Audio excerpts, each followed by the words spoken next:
सर्वांना मी आहे अतुल नगरकर आणि आज आपण या व्हिडिओमध्ये पेपर 1 युनिट नंबर 1 आणि त्याचे टीचिंग ॲप्टिट्यूडचे 5 प्रश्न अभ्यासणार आहोत. तर तुम्हा सर्वांचं या व्हिडिओसाठी मी स्वागत करतो. मित्रांनो, जून 2019 मध्ये जो पेपर 1 झाला होता त्याचा बुकलेट ए होती आणि त्याच्यामधला टीचिंग ॲप्टिट्यूडचे आज 5 प्रश्न आपण बघतोय. तर चला बघूयात. पहिला प्रश्न पहिला काय आहे? विमर्शी स्तरावरील अध्यापन, the reflective level teaching is. आता सगळ्यात महत्त्वाचं वाक्य आपण लक्षात ठेवायला पाहिजे. ते वाक्य कोणतं आहे? Reflective teaching is considered learner centred. हे वाक्य लक्षात ठेवायचं. लर्नर सेंटर्ड म्हणजेच काय की रिफ्लेक्टिव्ह लेवल टीचिंग शिक्षक केंद्रीय आणि विषय केंद्रीय असते, मात्र अध्ययनार्थी केंद्रीय नसते. हे पूर्णपणे चुकीचं विधान आहे. कारण आपलं वाक्य काय लक्षात ठेवायचं आहे? इट इज लर्नर सेंटर्ड म्हणजेच अध्ययन केंद्रीय असते. मग अध्ययन केंद्रीय नसते हे जिथं जिथं उल्लेख आलेला आहे तो आपण कन्सिडर करणारच नाही आहोत. बरोबर? करणार नाही आहोत. आणि दुसरं काय? अध्ययन केंद्रीय असते. आता एका ठिकाणी तुम्हाला असं दिसेल म्हणजे ए आणि सी तर होणारच नाही, हे स्पष्ट झालेलं आहे. आता बी काय आहे? बी आहे शिक्षक केंद्रीय नसते, मात्र विषय केंद्रीय आणि अध्ययन केंद्रीय असते. आता इथं लक्षात ठेवायची गोष्ट आहे, फक्त अध्ययन केंद्रीय असते, ना शिक्षक केंद्रीय असते ना विषय केंद्रीय असते. म्हणजे हा पण होणार नाही. आता डी ऑप्शन काय? शिक्षक केंद्रीय नसते, विषय केंद्रीय नसते, मात्र अध्ययन केंद्रीय असते. हे बरोबर आहे. कारण का? आता पुन्हा एकदा मी सांगतो, reflective teaching is considered learner centred. हे लक्षात ठेवायचं. बिकॉज का? इट प्रायोरिटायझेस द स्टुडंट्स पर्स्पेक्टिव्ह म्हणजे विद्यार्थ्यांच्या पार्श्वभूमीचा विचार त्यामध्ये केला जातो. अँड लर्निंग प्रोसेस आणि अध्ययन प्रक्रियेचा विचार केला जातो. ॲक्टिवली इन्व्हॉल्विंग देम विद्यार्थ्यांना ॲक्टिवली इन्व्हॉल्व केलं जातं. इन द लर्निंग एक्सपिरियन्स जे तुम्ही अध्ययन अनुभव देणार आहे त्याच्यामध्ये विद्यार्थ्यांना ॲक्टिव्ह ठेवलं जातं. Rather than solely focusing on the teacher म्हणजे टीचरवर जे लक्ष केंद्रित करायच्या ऐवजी ते लक्ष केंद्रित कुठं असतं? अध्ययनार्थीवर किंवा विद्यार्थ्यांवर असतं. Or the subject matter itself म्हणजे ना शिक्षकावर फोकस असतो ना विषय आशयावर सब्जेक्ट मॅटरवर फोकस असतो. तर फोकस सगळा असतो कशावर? लर्नर किंवा विद्यार्थ्यावर फोकस असतो. म्हणूनच या प्रश्नाचं साधं उत्तर आहे neither teacher centred nor subject centred but is learner centred. म्हणून डी हे उत्तर बरोबर आहे. The reflective level teaching is neither teacher centred nor subject centred but is learner centred. शिक्षक केंद्रीय पण नसते, विषय केंद्रीय नसते, मात्र अध्ययनार्थी केंद्रीय असते. D is correct answer.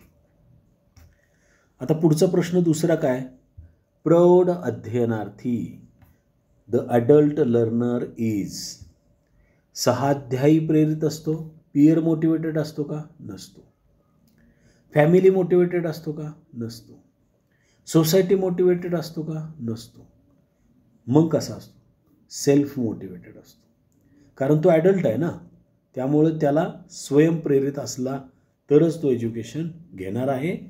त्यामुळं the adult learner is self motivated. B is your answer. हे सर्व उत्तरं 100% बरोबर आहेत. कारण फायनल ॲन्सर की जी आलेली आहे त्याची खात्री करूनच आपण ही उत्तरं देत आहोत. पुढचा प्रश्न बघूयात. हा प्रश्न खूप इंटरेस्टिंग आहे. काय प्रश्न? मॅसिव्ह ओपन ऑनलाईन कोर्सेस किंवा मूक्स म्हणजे टिंबटिंब होय. मॅसिव्ह ओपन ऑनलाईन कोर्सेस मी ऑनलाईनला मुद्दामच हायलाईट केलं. MOOCs are. मग याच्यामध्ये आता ऑप्शन नीट पाहिले तर तुमच्या लक्षात येईल बघा.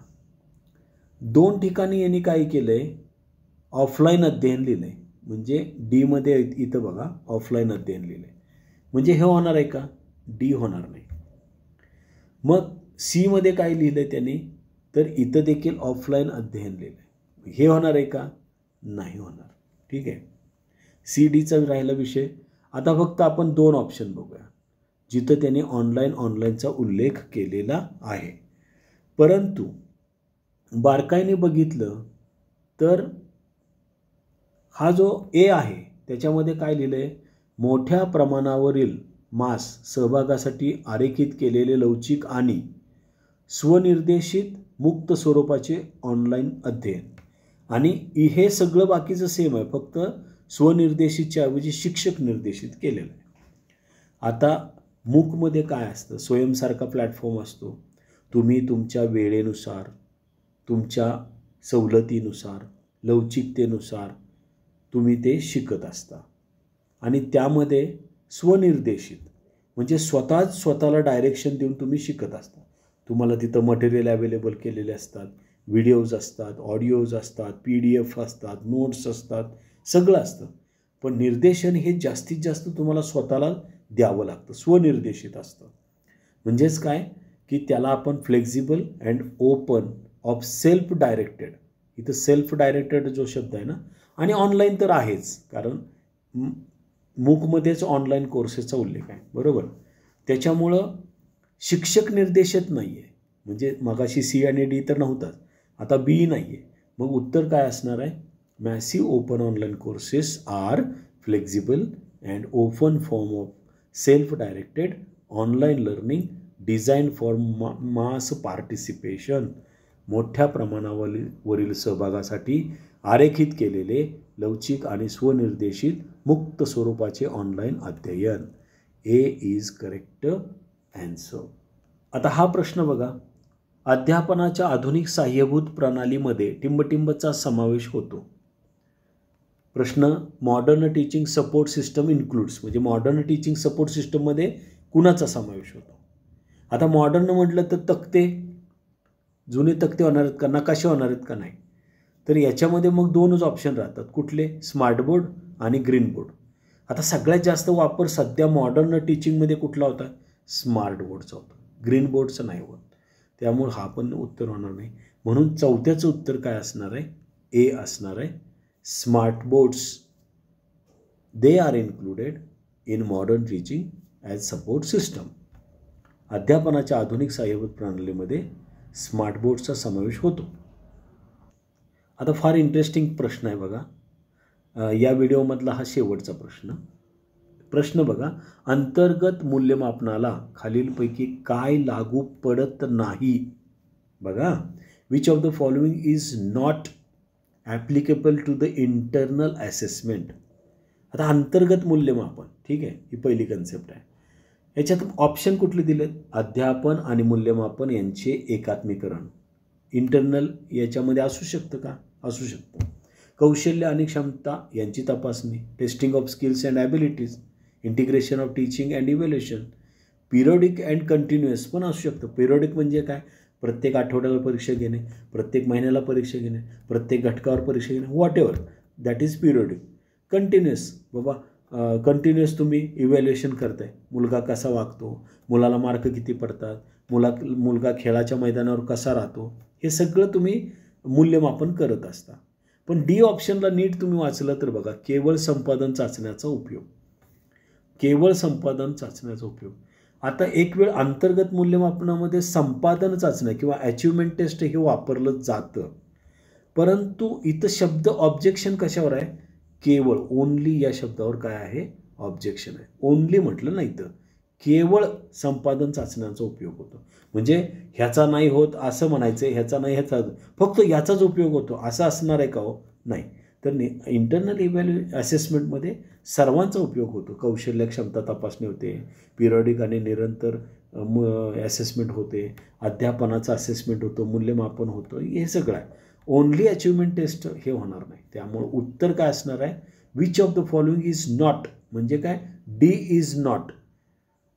Use of only achievement test हे होणार नाही of the to the internal assessment. मराठीत एकदा वाचूया. अंतर्गत मूल्यमापनाला खालीलपैकी काही लागू पडत नाही. केवळ संपादन चाचण्यांचा उपयोग हे लागू पडत नाही. म्हणून डी हे तुमचं असणार आहे उत्तर. आणि या ठिकाणी आपण हा व्हिडिओ जो आहे जून 2019मध्ये जी पेपर 1ची परीक्षा झाली होती त्यामध्ये जे टीचिंग ॲप्टिट्यूडचे 5 प्रश्न होते त्या 5 प्रश्नांची अचूक उत्तरं आणि थोडं स्पष्टीकरण देण्याचा प्रयत्न मी केला. खूप खूप आभारी आहे.